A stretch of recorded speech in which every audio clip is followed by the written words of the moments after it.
Events marking the official celebration of Africa Day 2012 began with a formal press conference on Capitol Hill in Washington, D.C., attended by members of Congress, particularly members of the Congressional Black Caucus and members of the African Diplomatic Corps. Thank you for joining us today. Today's event represents the important bond between the United States Congress and the many nations that make up the continent of Africa.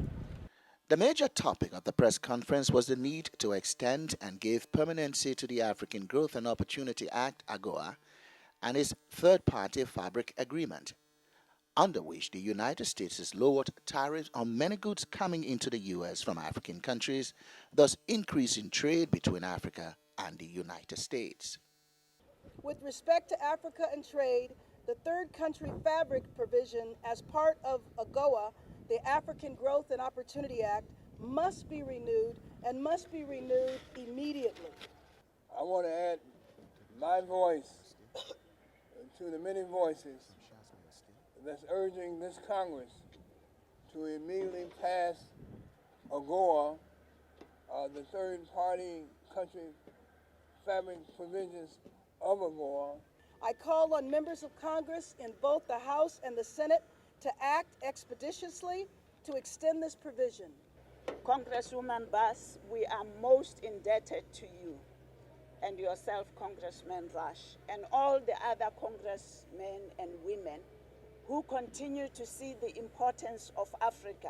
Especially with regard to issues of AGOA, which have already been mentioned earlier on, and also the legislation which he continuously pursued in the U.S. Congress.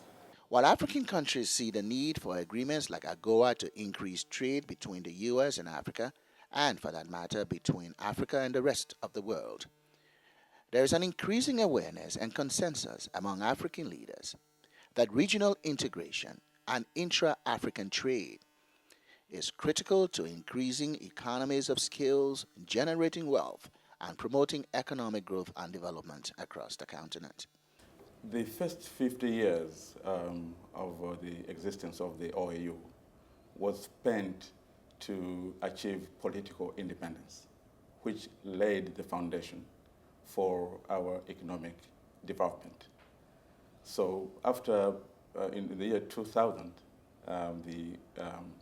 it was decided that we form the African Union in order for us to now start to begin the process of integrating African economies and therefore achieve greater integration. The birth of ECOWAS, the birth of SADC, the birth of East African Community, these were signs of showing trade because it was groups of countries with common borders, with common problems, coming together and say, let us trade with each other. The idea was to making sure that each sub-region of Africa consolidates its position in order to making sure that we participate fully in the economic development of the whole continent. So it's important that we begin at the sub-regional level, the countries in one sub-region collaborating together economically, socially, and politically. These economic blocks, these pacts, are the ones which have given foundation to us today to say, if we can have these economics blocks, can you imagine the massiveness of having the Africa bloc now? We need roads, we need railways, we need waterways, we need airports to facilitate aviation. And indeed, we need information technology so that we can be able to move forward, effectively on our economic agenda. Africa bloc now, taking these various economic partnerships and merging them in one.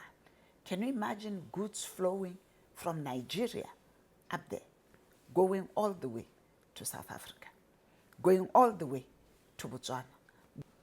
So as you see the pyramid, the next step would be not just have a SADC COMESA and ECOWAS for having one big trading bloc that knocks down trading barriers across the continent. That would be the biggest achievement that Africa can make.